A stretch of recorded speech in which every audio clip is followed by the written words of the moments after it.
My name is Dr. Julie Carbray, and I'm a member of the Psych Congress Steering Committee. It's my pleasure to welcome you to this session entitled Insomnia in Psychiatric Patient Populations, Updates and Considerations for Comprehensive Care. This session is supported by an educational grant from ASI. While I introduce the speaker for the session, if you haven't already, please take a moment to answer the 3 polling questions you should see on your screen. Depending upon the device you're using, the questions will either appear to the right of the live stream or below. These questions will be asked again at the end of the program, and we appreciate your participation in them. And now, let me introduce our speaker, Dr. Carl Dagramji, Professor of Psychiatry, Neurology, and Medicine, and Medical Director of the Jefferson Sleep Disorder Center at Thomas Jefferson University in Philadelphia, Pennsylvania. At the end of the session, I'll be back to ask Dr. Dagramji questions that were submitted by the audience. You can type in your questions in the Q&A box to the right of your screen, as well as to upvote questions submitted by other attendees, if you want to see their questions answered. He will try to answer all of the most popular questions with the time remaining at the end. And without further delay, let's begin the session. I'd like to welcome Dr. Dagramji to begin the session. Thank you, Julie. It's great to be here this morning. Welcome, everybody. Good to see you and good to be speaking with you this morning about this very important topic of insomnia, something we encounter on a daily basis in our clinical practices. Insomnia, let me go through a couple of disclosure slides. These are also available to you in the program brochure. Please refer to them if you would like. Learning objectives today are to examine the relationships between insomnia and psychiatric disorders and implications for insomnia identification and treatment within this patient population. We'll also be evaluating current and emerging insomnia pharmacotherapies, including their safety, efficacy, mechanisms of action, and risk profiles for distinct patient populations. We'll be constructing treatment plans for patients with comorbid insomnia and psychiatric disorders that leverage all pertinent members of the multidisciplinary care team. Let's start by identifying insomnia disorder. What is it? The DSM-5 describes this, first of all, as a disorder in and of itself, a problem, a disorder that can exist distinctly as a separate clinical entity. And the number 1 criterion is a dissatisfaction with sleep quantity or quality, with at least one of the following: difficulty initiating sleep, difficulty maintaining sleep, that is waking up a great deal, or waking up early in the morning with an inability to return to sleep. So at the crux of this disorder is a dissatisfaction with either the quantity or the quality of sleep. So it's not an objectively defined disorder in the sense that it's not something we need a test for in a sleep laboratory setting. It's a subjectively defined disorder, the patient's perception of poor sleep. It has to cause some significant distress or impairment during the day. And we'll get into what those impairments are. Distress, i.e. concern, significant, this must be perceived as a significant problem for the patient. Frequency criterion, more than 3 nights per week, and a duration criterion, more than 3 months in duration. Not something that occurs on an every few night basis, not something infrequent. The patient has to have an adequate opportunity to sleep. That is, the shift worker, for example, cannot sleep because of their jobs, is technically not an insomnia patient by this definition. And since this is a disorder in and of its own right, it can coexist with other comorbidities, such as mental depression, anxiety disorders, medical comorbidities, and as well as other sleep disorders. So this is the definition of insomnia disorder. Insomnia as a complaint is very common in our society. About 1/3 of the population reports having this problem on a nightly basis. That's a very, very common problem. It's the second most commonly reported health-related complaint worldwide. The most common one, by the way, is upper airway distress, something like cough, sniffles, and so on. But the second most common problem is sleep difficulty, insomnia. And if you add up the people who are experiencing it every night and a few nights per week, that adds up to about half the population. So this is a very, very common problem. And it's also a problem which we see commonly in the primary care setting. About a half of primary care patients, reflecting the population at large, experience insomnia. What's also interesting about these data is that only about 5% of these insomniacs actually seek treatment for insomnia. A third of the patients with insomnia only mention it to their primary care physicians. 2/3 do not even discuss it. So it's something which, if present, needs to be elicited, brought out in clinical settings. We also know that insomnia is common in the psychiatric setting. This was a study performed on 400 outpatient psychiatric patients suffering from various disorders: depression, bipolar disorder, anxiety disorders, schizophrenia spectrum disorders. And 32% met criteria for DSM-5 insomnia disorder, utilizing the BIQ, or the Brief Insomnia Questionnaire. And you can see which populations insomnia was greatest in. 45% of the insomniacs were in the depressive category. 33% were in the anxiety disorders, schizophrenia spectrum 25%, and bipolars 24%. The insomnia presence was also predictive of greater impairments in this psychiatric population, greater impairments in daytime functioning, well-being, and fatigue. So this is a common problem in psychiatric settings and is more common in the depressive patients and is associated with impairments. Now, this is a study which I was the primary author on, in which we looked at insomnia disorder in an inpatient psychiatric setting. The prior study was outpatient. This is inpatient. And notice that 79 or 80% of patients reach threshold criteria for insomnia disorder. Very, very common. And the bars reflect the type of insomnia. DFF is difficulty falling asleep. 89% or 90% had that. On the very right side, SPI, or sleep problems interfering with daytime activities, about 85% had that. Not only, therefore, is insomnia common in inpatient settings, it also is predictive of impairments as well, just like with the outpatient population. Insomnia was also predictors, of insomnia, interestingly, in this study, were suicide attempts or ideation, tobacco use, and recreational drug use. We'll come back to the suicide aspect in a couple of minutes. In psychiatric disorders, insomnia exists quite commonly and has a different flavor, a different manifestation. In depressives, we'll come back to this, 90% of depressives have the complaints of insomnia. But in the middle square, in anxiety disorders, a poor sleep leads to worsening anxiety and worsening insomnia. And as well as, so there's a circular or bidirectional relationship between anxiety and sleep disturbances. We'll see this also with depression. I'll come back to this point in a couple of minutes. Insomniacs who have anxiety disorders have this sensation of simply not being settled. They experience their anxiety in a very somatic way, the sort of sense of physical electric-like feelings or physical activation, almost a paresthesia.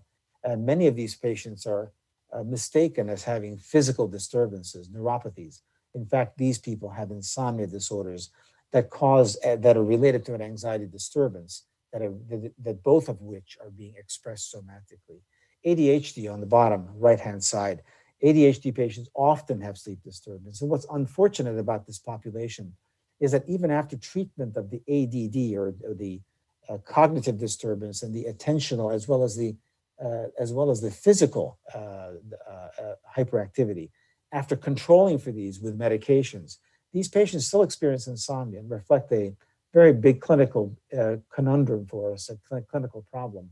How do you manage the ADD population with insomnia when the ADD medications do not help their insomnia, but get rid of some of the other symptoms? With bipolar disorder, as many of you know, insomnia can actually be a problem in the sense that it can trigger the onset of mania. And we'll come back to this point in a couple of minutes. I'll come back to the slides soon, but I wanted to just delve into the depression category, which I just briefly alluded to in the prior slide. Insomnia occurs, as I mentioned, in 90% of depressives, but what is interesting is that if one follows the temporal relationship of insomnia and depression, insomnia actually emerges prior to the onset of a depressive episode, prior, not during or not after, but prior. So in depressives, more commonly experience insomnia first, and then they experience depression, which really raises the interesting question as to whether or not the presence of insomnia in some way not just predicted, but also may have etiologically caused the emergence of depression. And there's some evidence to back up the fact that that might be true. The presence of insomnia also predicts worse outcome with depression. So if depression is complicated by insomnia, the depressive is more likely to have a persistent depression, as well as a suicidal ideation. I'll come back to that in a couple of minutes. As I mentioned before, in the bipolar depressive, the presence of insomnia is critical to keep track of, because that insomnia can predict a manic episode. And I think it's important to treat these patients. There are some data actually showing that patients with bipolar who are in the manic phase, who have insomnia well managed, are more likely to have a resolution of their mania more quickly. So it's important to keep track and actually treat their insomnia separately. These are the various data that actually show us that insomnia predicts future depression. So a large number of data sets. These are all patients who've had insomnia, then have progressed to having depression. And you can see the odds ratio of insomnia leading to depression is on the order of 1 to 2 or even 3. So insomnia presence in the bipolar patient is predictive and maybe even causal of depression. The other end of the spectrum with depression, that is depression that's managed and is complicated by residual insomnia, residual sleeplessness, is also a problem. If you see the middle bar there, the one that's the largest bar, these are patients who have been treated for depression and whose depression is resolved. They've had actually the remission achieved by medication, in this case, Prozac. You can see that the 40% or 45% of these patients who've achieved remission also seem to have or still have a problem with sleep. And this is an important problem because these are the patients who will come in and say, you know, I had a depression 2 years ago, 1 year ago, and I no longer feel depressed. I'm actually no longer having those symptoms of anhedonia and so on, but I still cannot sleep. And the question is, does that represent a depression that's not well resolved, or does it represent a separate insomnia difficulty? Do you follow? The answer to that question is critical because it has practical implications. Do you increase the dose of the antidepressant here, or do you treat them with a hypnotic agent? It has some practical implications. So let's bear this in mind as we go on with the rest of the presentation. Here are the data on that, the residual depression data, which shows how critical it is to keep an eye on this.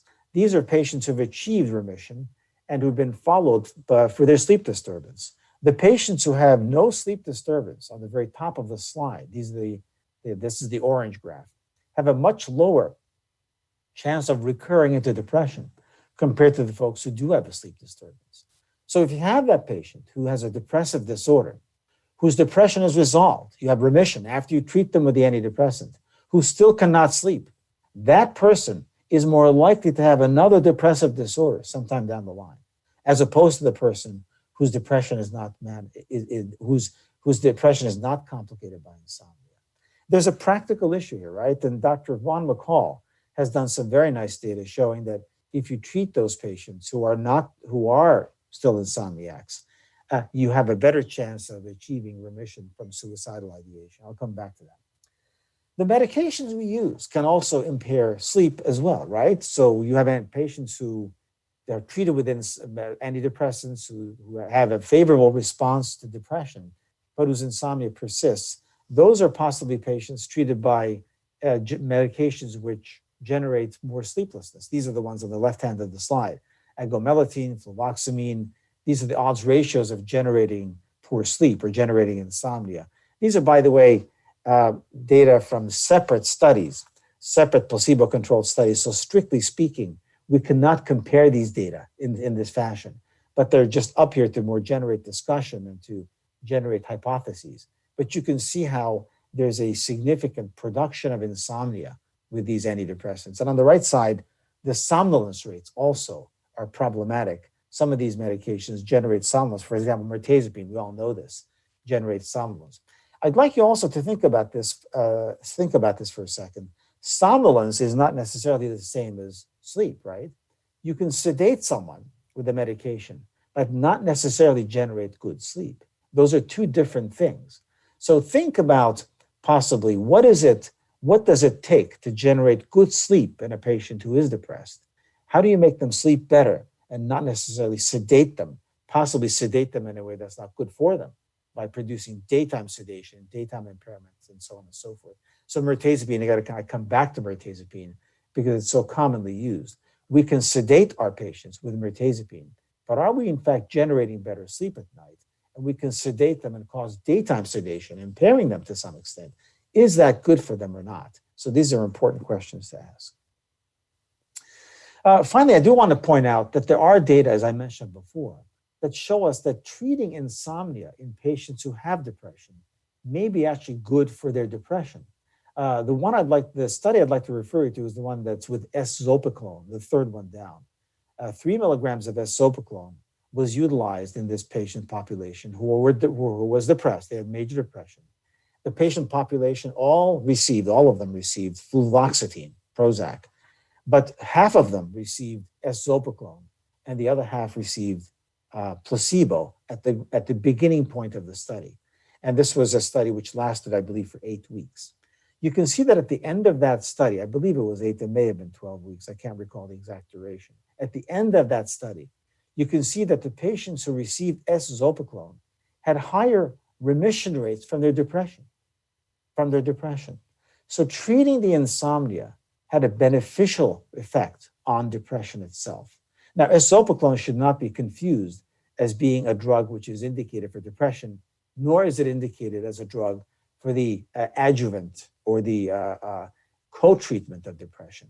It is only indicated for sleeplessness or insomnia. But this kind of study shows us the possibility that paying attention to and treating depression may have paying attention to and treating insomnia may have a positive effect on depression itself.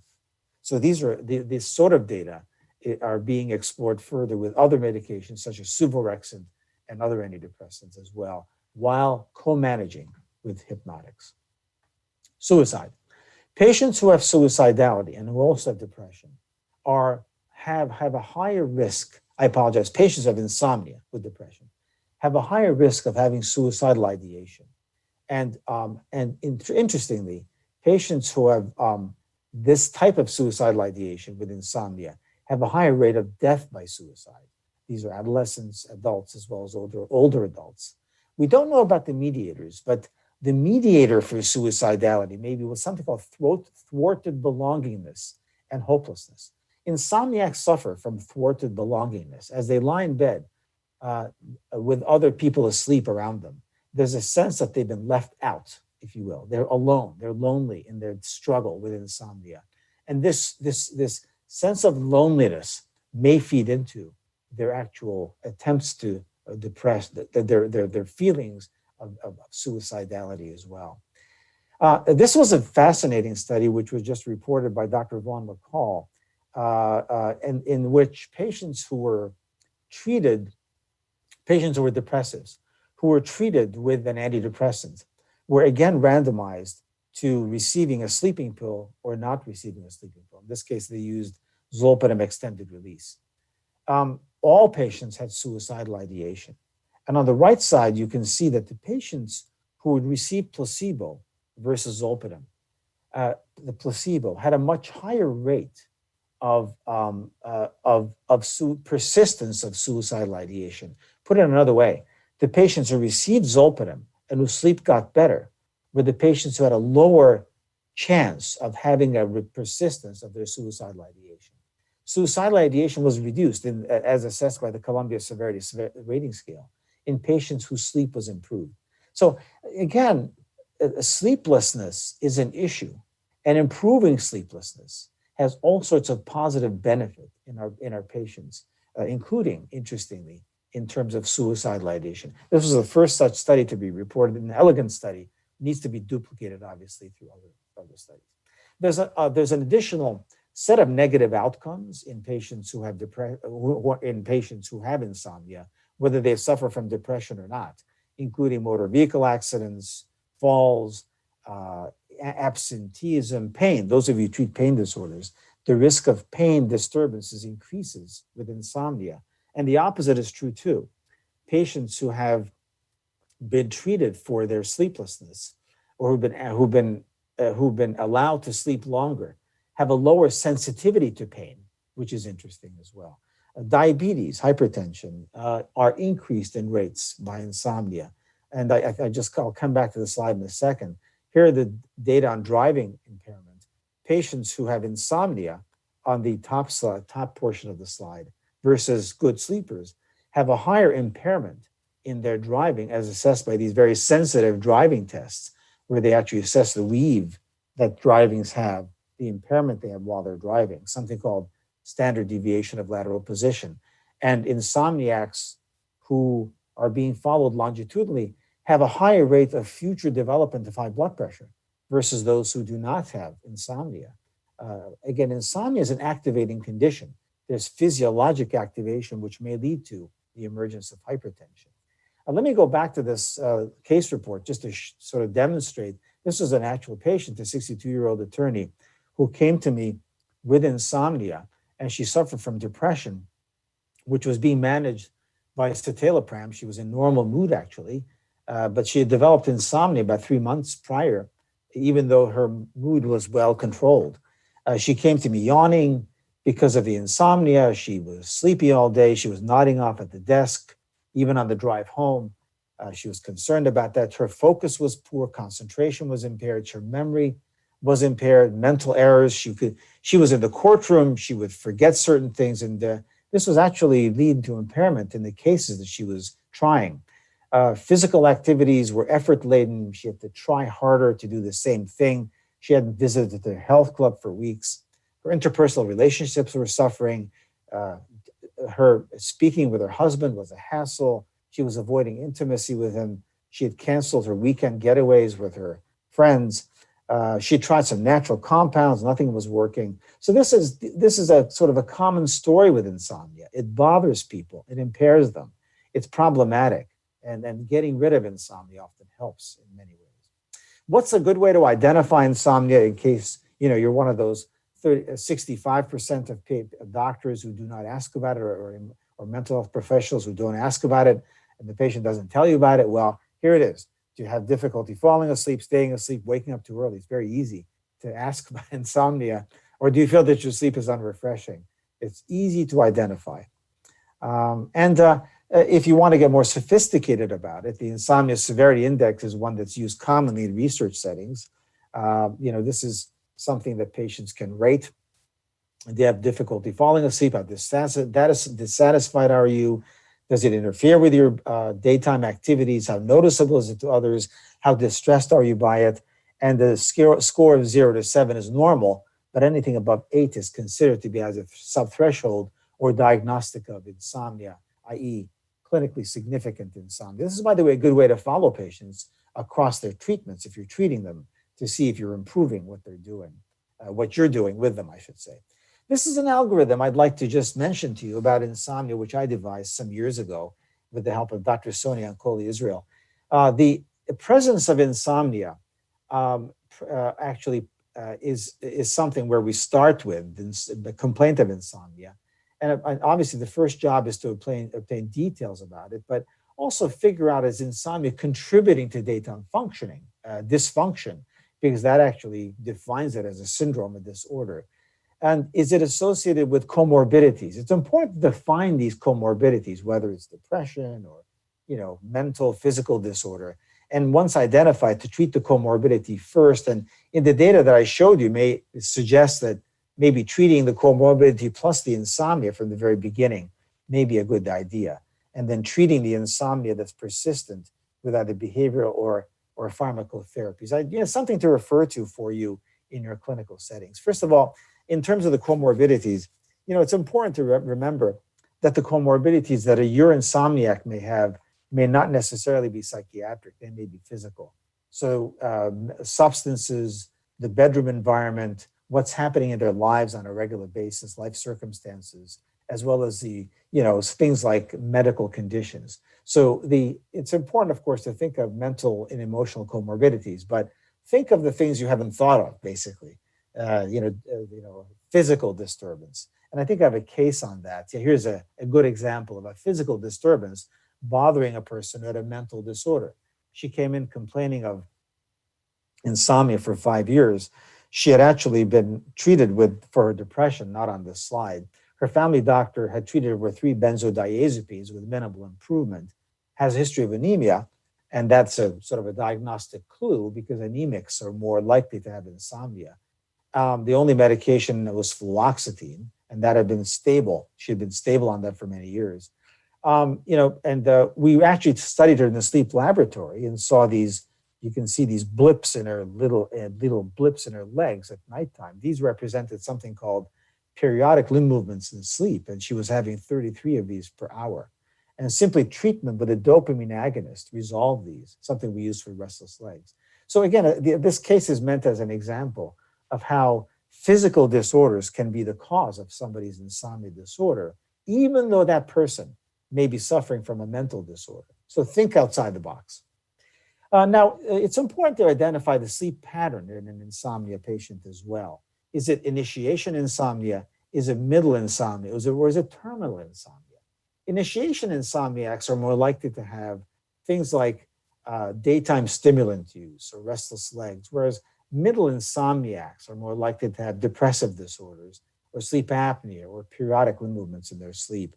The additional reason to ask about the pattern of their sleep is that it can help us predict what medication will help them. So the hypnotic medications or sleep medications, I'll go over these a bit later, work differentially depending on whether the problem is initiation or maintenance in nature. Some are indicated for initiation insomnia, some for maintenance insomnia. I'll get back to this point in more detail in a few minutes. You may want to use sleep diaries. These are things that insomniacs fill out as they go along. Why would we use a diary? Well, insomniacs tend to not remember details that well, and they tend to magnify certain details. So this gives you a more accurate picture of how things have been over the past 2 weeks.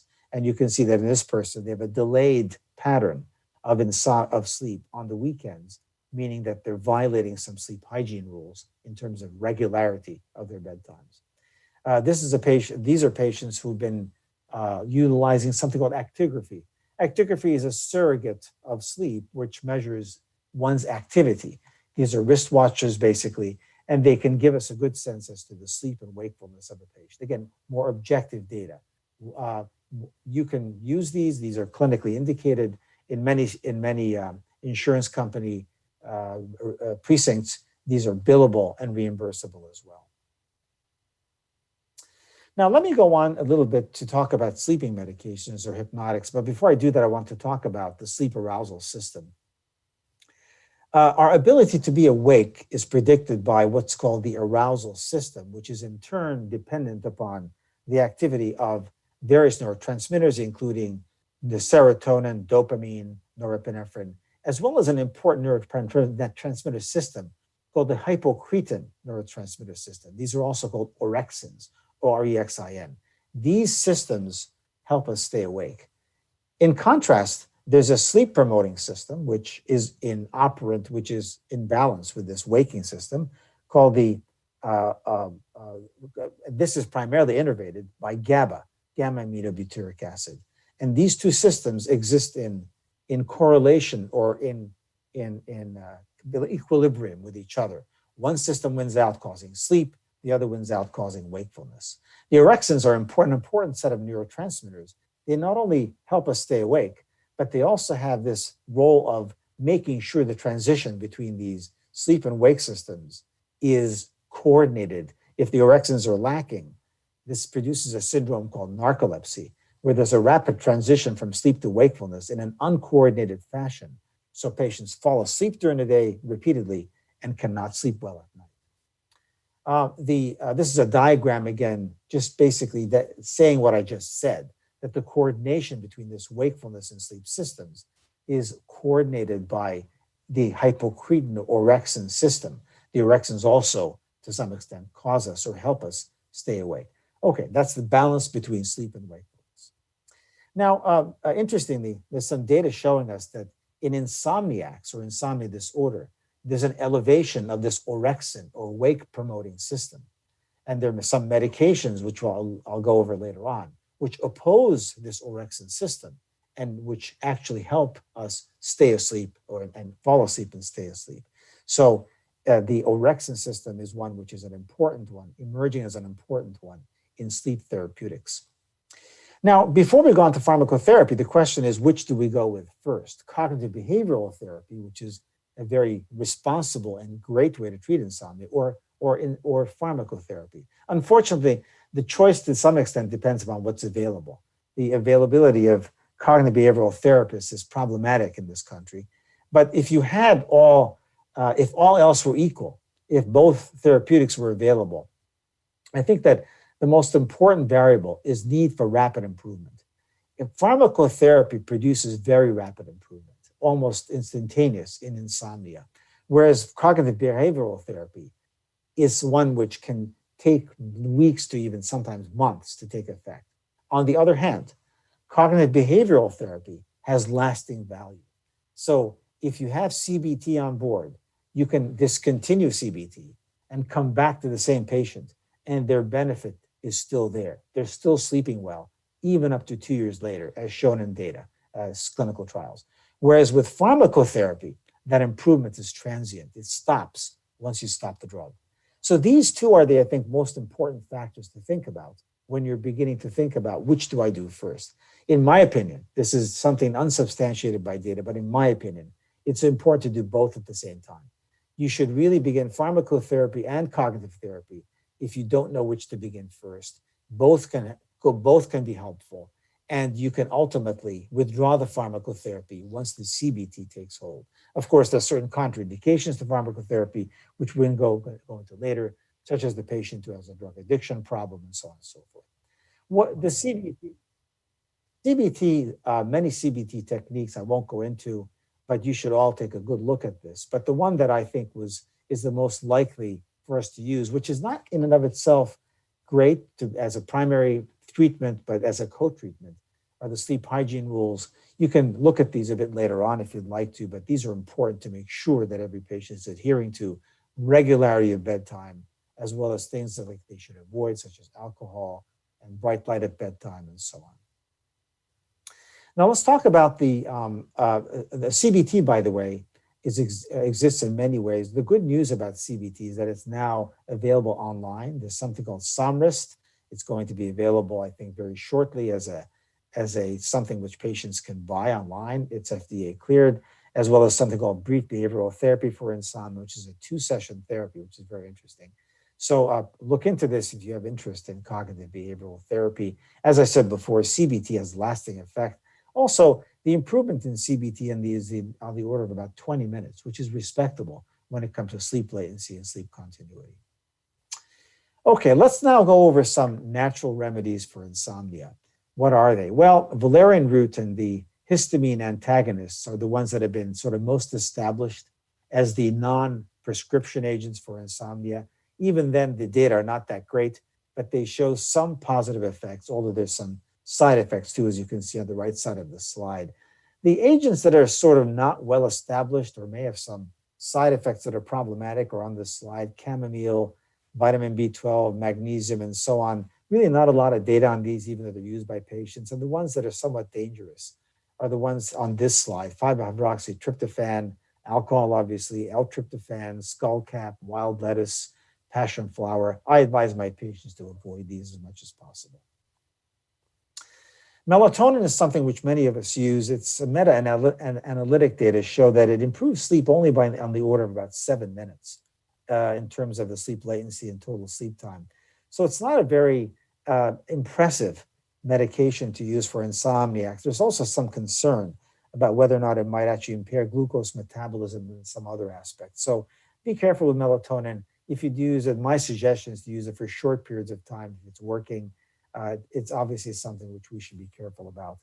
Prescription medications which may work but not indicated for insomnia: trazodone is commonly used because it's not addictive. Doxepin, low dosage, mirtazapine, not well studied. Trazodone can be somewhat sedating during the day. I've used trazodone in the past at low doses in some patients who cannot use sleeping pills, cannot use indicated pills. But I think it's something which is not well established, unfortunately, in terms of its efficacy, not well studied. The medications, as many of us use in psychiatry, quetiapine is a commonly used one at low doses. Again, not well established, not a lot of good studies on this. In fact, no good study with it for insomnia specifically. It also has some disadvantages. I mean, it can be actually associated with anticholinergic side effects and weight gain and extrapyramidal symptoms as well. These are the medications that are indicated by the FDA for the treatment of insomnia. We have the older benzodiazepines, the non-benzo agents that act at the benzoreceptor site, right? The Z drugs, S-sopacolone, zaloplan, zolpidem extended release. We have on the right side, things like ramelteon, which is a melatonin receptor agonist, and doxepin, which is a histamine receptor antagonist, at low doses. And finally, the orexin receptor antagonists on the right side of the slide, suvorexant and lemborexant. Lemborexant is the newest one to be introduced. There are some major differences between these drugs having to do with their indication. So if you want to use a drug that works both for the beginning and the end of the night, initiation and maintenance, your choices are S-sopacolone, zolpidem extended release, as well as the suvorexant and lemborexant.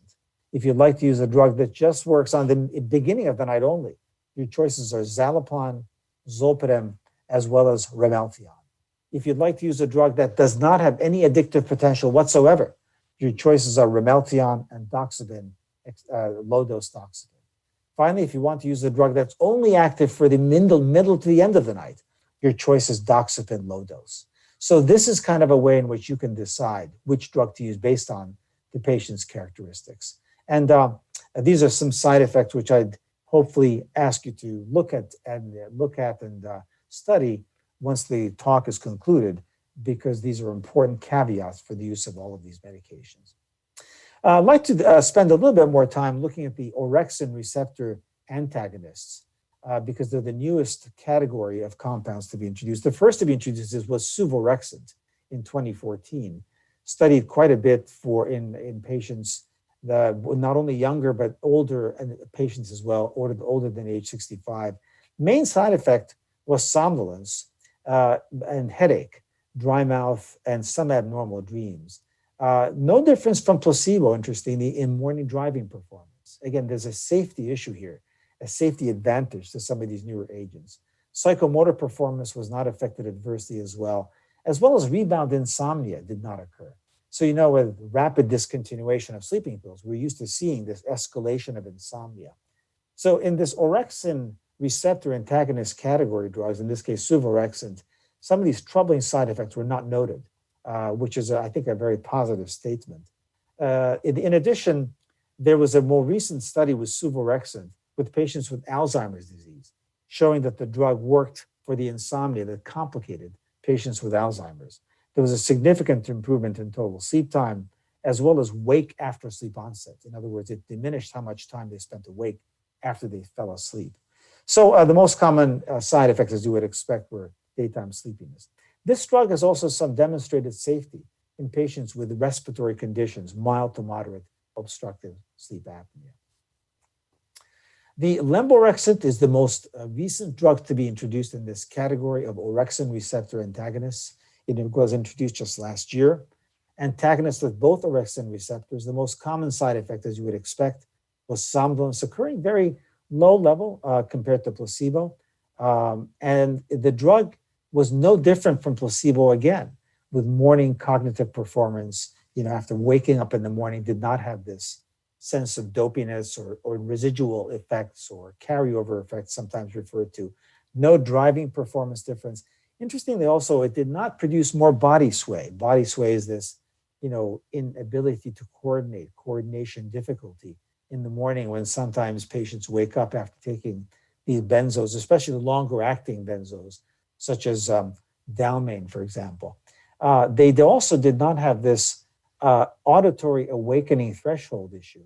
So in patients who woke up, were able to wake up in the middle of the night after there was an arousal threshold and auditory stimulus, the same as placebo. Sometimes we want our patients to wake up in the middle of the night and be able to respond to dangers, auditory dangers, whatever, or to an alarm clock, even though they may be sleeping soundly. So this drug was no different than placebo in the ability for these patients to wake up. Also, no rebound insomnia, no insomnia that rebounded rapidly after the patient stopped taking the medication. This drug had 2 positive trials on the right side of the slide. There was a 1-month study comparing it to placebo and zolpidem, interestingly, which was an objective study, objective sleep parameters such as polysomnographic or sleep laboratory data. And it was superior to placebo, but interestingly, it was superior to zolpidem. It was superior to ambient controlled release for wake after sleep onset in the second half of the night. So it did produce some advantages to zolpidem, not only in terms of safety, but also in terms of efficacy.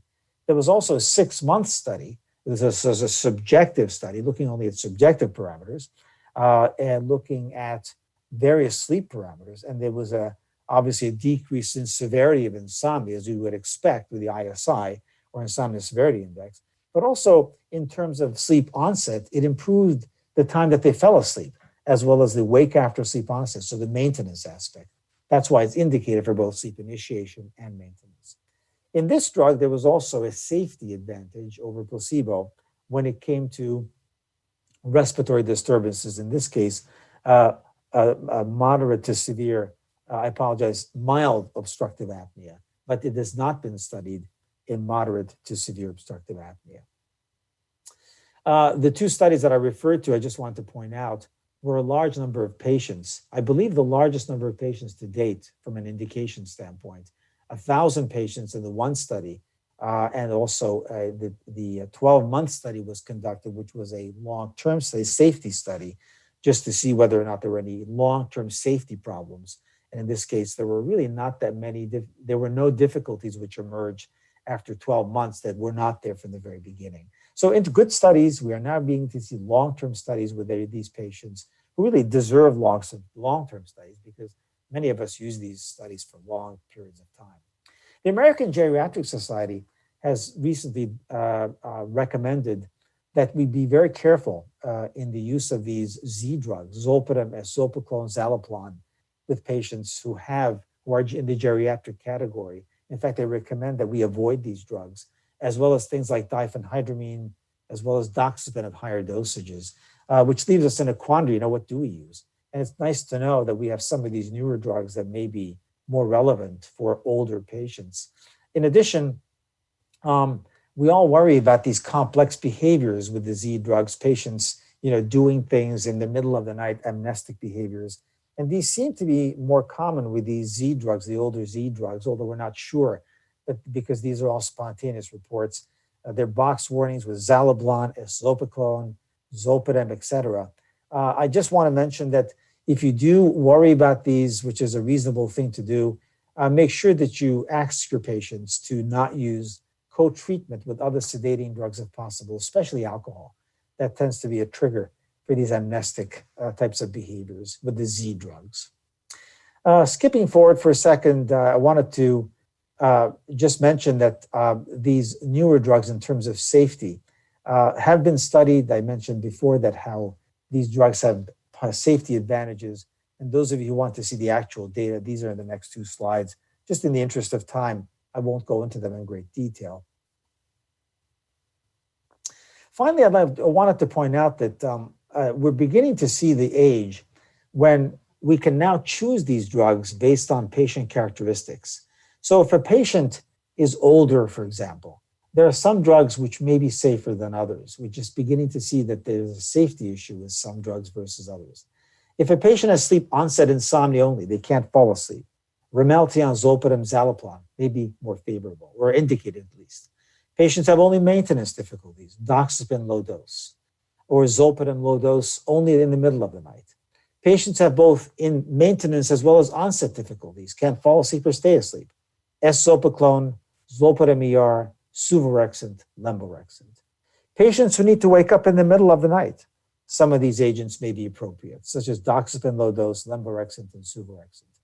Patients have respiratory difficulties that are comorbid, Roserum, Ramelteon, as well as suvorexant, and lemborexant in mild OSA. Substance abuse difficulties, if patients have these, Ramelteon, doxepin, may be the way to go. So we're beginning to see the emergence of sort of this drug for this specific patient characteristic. And we'll be seeing new drugs emerge in the future. There are now data being conducted on something called daridorexant and seltorexant. These are, again, orexin receptor antagonists. So practical takeaways: insomnia is highly prevalent. It's poorly identified. I think a systematic review of the patient's clinical status is important. Asking for insomnia is important, because 2/3 do not report it to us. CBT, cognitive behavioral therapy, works well. It's available. Now it's available online.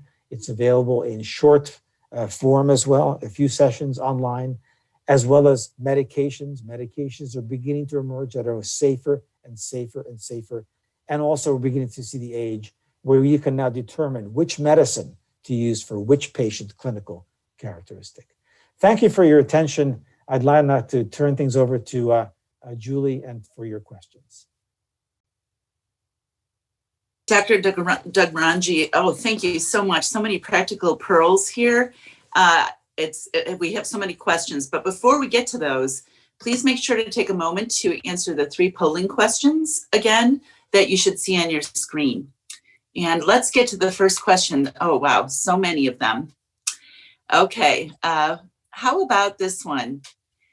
Any recommendations for pharmacologic treatment for vivid non-trauma dreams? You know, patients who have these very disturbing dreams, maybe not traumatically based. Any thoughts on that?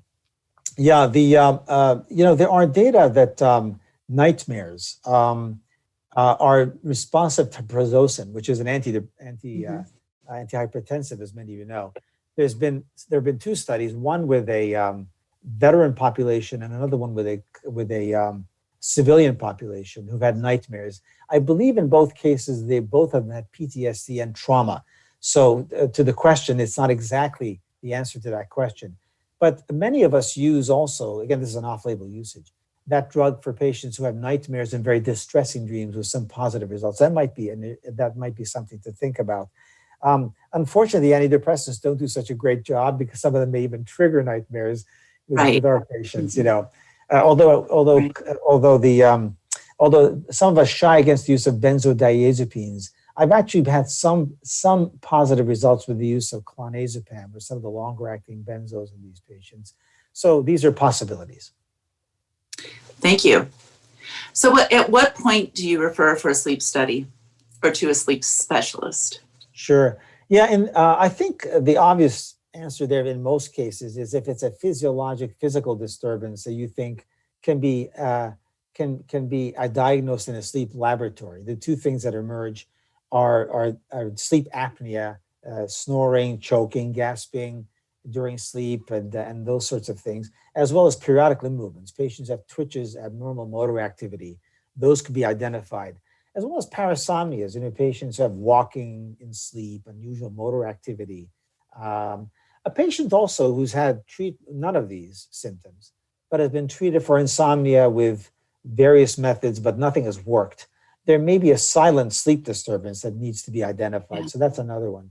Some sleep laboratories or sleep centers also have physicians who don't necessarily test patients only, but also have some expertise in terms of insomnia therapeutics. And you can actually maybe find some of those centers. Physicians such as myself who actually specialize in insomnia per se. So those are places you may want to also refer patients to get some, another perspective on how to treat the insomnia. Thank you. Very helpful. Somebody asked a question about children and adolescents, that area that's always a little gray. Any comments on agents that seem to bear some efficacy in this population, off-label, on-label? Yeah, very good question. In children, before we jump to pharmacotherapy, just want to emphasize the role of looking at their sleep pattern.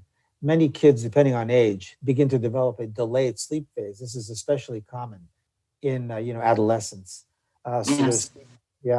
So they begin to fall asleep later and later, wake up later. And these children, non-drug therapies are appropriate, such as morning light treatment, bright light treatment, evening use of dark glasses or blue light filter glasses, and gradual advancing in that sleep rhythm.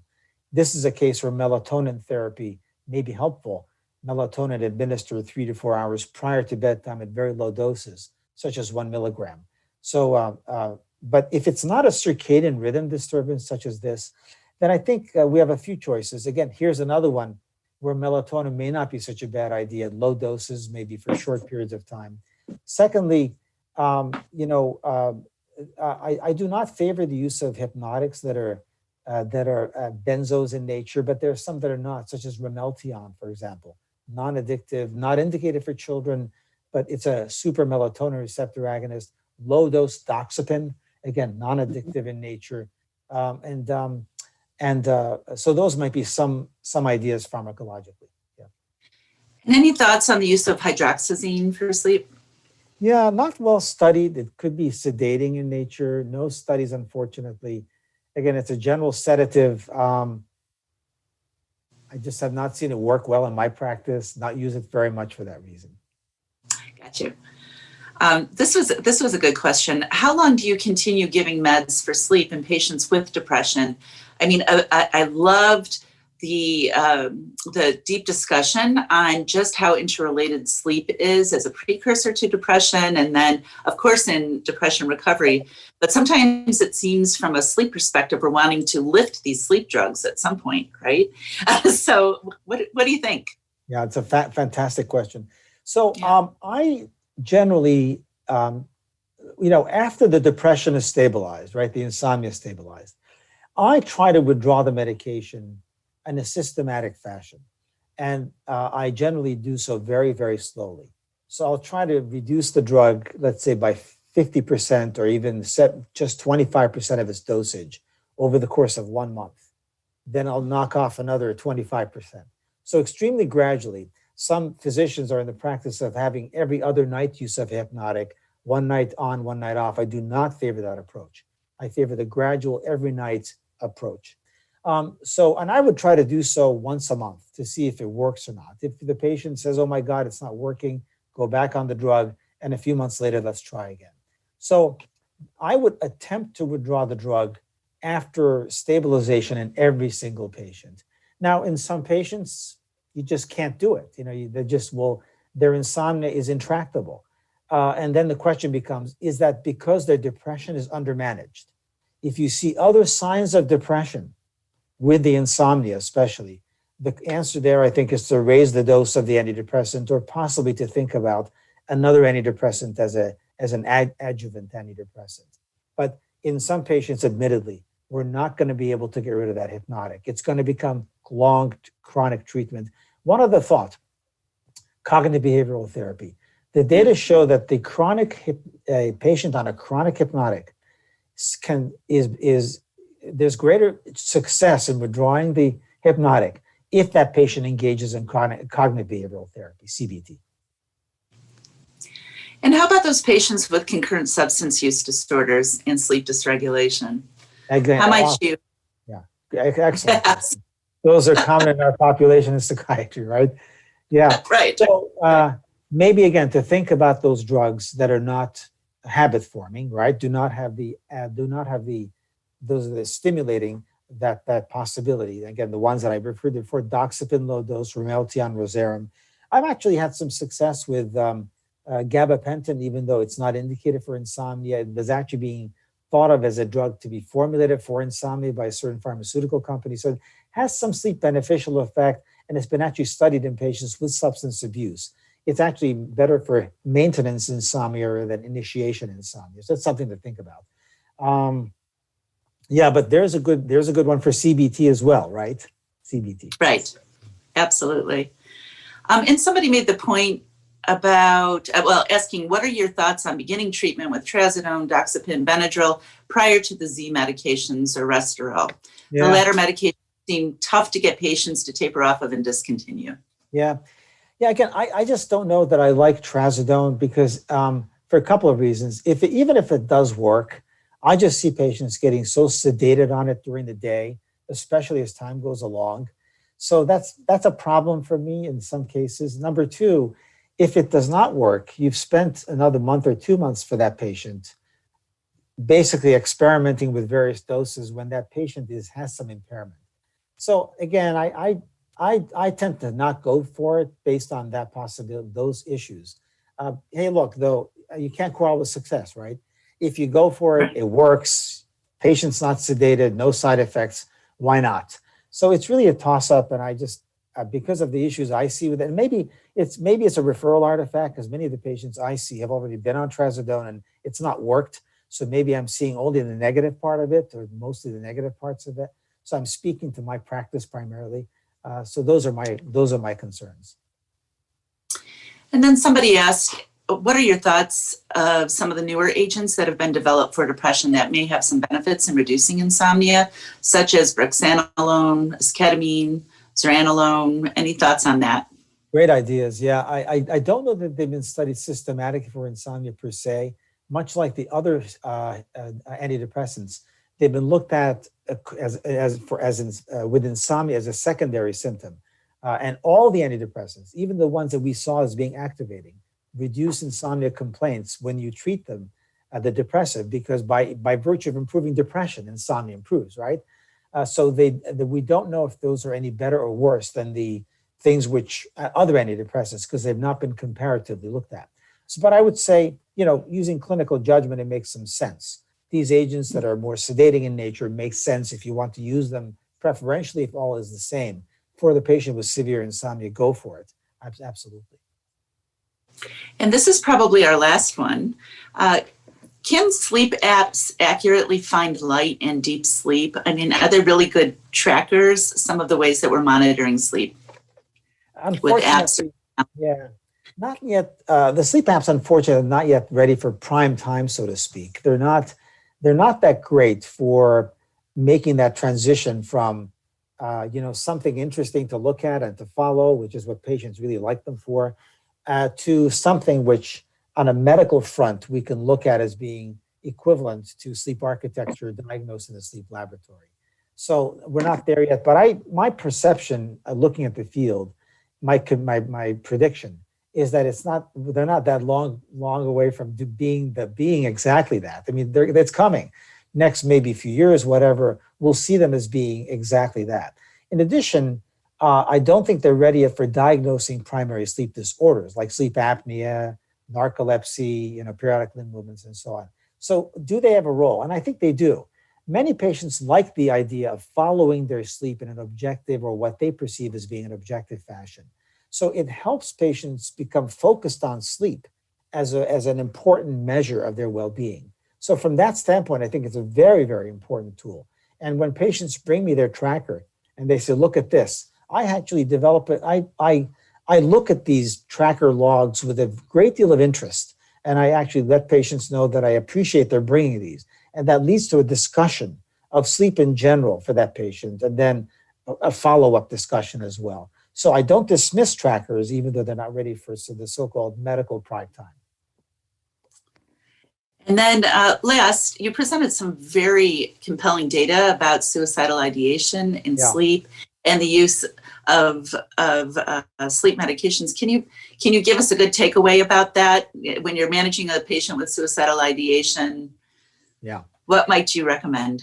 Yeah, I do think, well, first of all, pay attention to sleep, right? I myself personally had experiences with patients who have had suicidal ideation, and actually in some cases have had successful suicide attempts, or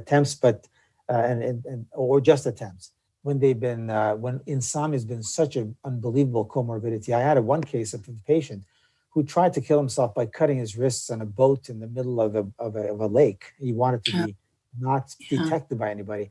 And I asked him, what happened? He said, I couldn't sleep for a whole month. It was awful. I needed relief. And for whatever reason, he saw suicide as being the relief from sleeplessness. So I do think tracking insomnia is important. And if it's a problem, why not treat it? I mean, go for it. You may actually see some improvement in the patient's suicidal ideation. Again, that's only one study showing that. It's a great study, but I do think it's important to look at insomnia in a suicidal patient.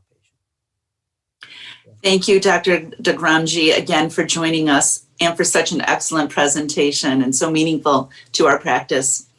Up next, we'll have a quick 15-minute break before the next sessions begin.